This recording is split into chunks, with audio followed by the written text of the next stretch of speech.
अखेर कराड नगर परिषदेची निवडणूक पार पडली असून या निवडणुकीत सत्ताधाऱ्यांना मोठा धक्का बसला आहे. लोकशाही आघाडी आणि यशवंत विकास आघाडीने नगराध्यक्ष पदासह तब्बल 21 जागांवर विजय मिळवत स्पष्ट बहुमत मिळवले आहे.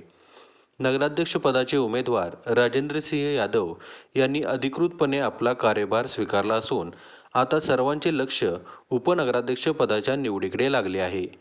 उपनगराध्यक्ष पदासाठी पोपटराव साळुंखे, अख्तर आंबेकरी तसंच सलग 6 वेळा निवडून आलेले आणि अनेक पदांचा अनुभव असलेले जयवंत पाटील यांच्या नावाची चर्चा आहे.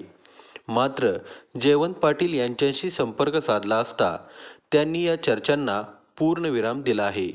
मला उपनगराध्यक्ष पद नको आहे असे त्यांनी स्पष्टपणे सांगितलंय. आत्ताच परवाच्या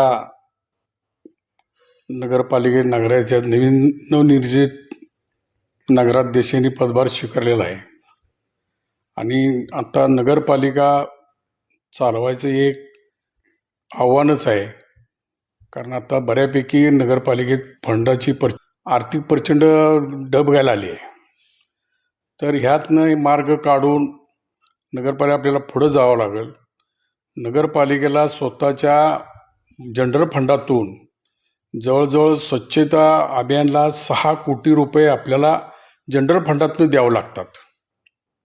त्यामुळं नगरपालिकेची परिस्थिती एकदम बिकट आहे. आता ह्यातनं मार्ग काढून नवीन नगराचे आलेले आहेत, त्यांचे शिवसेनेचे चांगले संबंध आहेत, त्यांच्यामार्फत आम्ही फंडाचीसुद्धा ती व्यवस्था करू आणि परत आम्ही जी 4 वर्षे विस्कळीत झालेली नगरपालिका परत पहिल्यासारखी ऊर्जेवत आणू आणि चांगल्या पद्धतीने आम्ही कामकाज करू.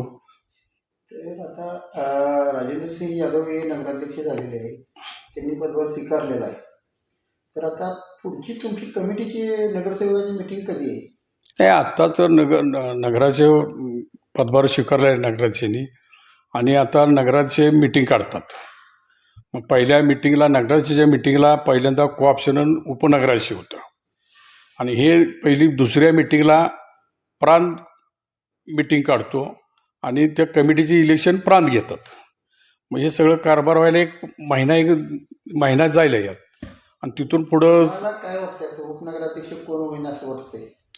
नाही, उपनगराध्यक्षाला काय माझी विचार नाही आहे आणि मी अध्यक्ष भोगले, उपनगराशी भोगले, मी 6 वेळा निवडून आलो आहे. त्यामुळे मला काय फारसं त्यात रस आहे असं काही नाही आहे. पण चर्चा तर तुमच्या नावचीच आहे. नाही, चर्चा लोक करणार, मी सिनियर असल्यामुळे लोक चर्चा करणार. काही ठिकाणी पोपट साळुंखेचं नाव येते, काही ठिकाणी तुमचं नाव येते. नाही, आता नावं तरी बरेच जण येतात. नाही आलं तरी सुद्धा अजून त्याच्यावर चर्चा नाही. पण मला नको आहे, मी ते अगोदरच मी नाकारतोय. चर्चेला पूर्ण इनाम देण्यासाठीच मी नाकारतोय. म्हणजे ही चर्चा कुठं गावात कुठेही चर्चा अशी उलटसुलट होऊ नये की म्हणून मला उपनगराशी मी काय घ्यायला उत्सुक नाही. ते काय पार्टी ठरवल ती कोणाला देईल ते सगळ्यांना आम्हाला मान्य आहे आणि इथून पुढं सगळ्या कमिट्या बसल्यानंतर आम्ही कारभार व्यवस्थित चालू, 5 वर्ष आम्ही व्यवस्थित राहू. त्याबद्दल काय दुमत बिलकुल नाही. एक तर किती एक वर्ष झालं आपल्या कराडला नगरसेवक नव्हते. हो, आता काम आहे, काही नागरिकांच्या समस्या असतील, जर ही कमिटीची मीटिंग जर लेट होत असेल नागरिकांची कामं कशी पुढे होणार? नाही, आता मीटिंग आता जर नगराचा जर पदभार स्वीकारला आहे, पहिली मीटिंग आता 2 दिवसात निघेल. ती 7 दिवसांनी निघाल्यानंतर या 2 उपनगराध्यक्ष आणि कोऑप्शन ही पहिल्यांदा अगोदर ह्याची इलेक्शन मीटिंग आणि दुसऱ्या मीटिंगला प्रांत जेव्हा काढेल त्यानंतर मग कमिटीच्या इलेक्शन, सभापतीचे सगळे इलेक्शन होतील. त्यानंतर कारभार व्यवस्थित पुढं सुरळीत चालेल आणि नागरिकांच्या जे 4 विचारायचा एक प्रश्न, कोऑप्ट नगरसेवक असे कराडमध्ये आता कोण कोण होणार असे तुम्हाला वाटते?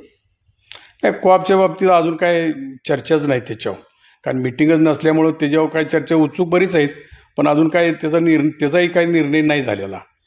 त्यामुळे योग्य आल्यावर मीटिंग निघाल्यानंतर योग्य निर्णय घेतील.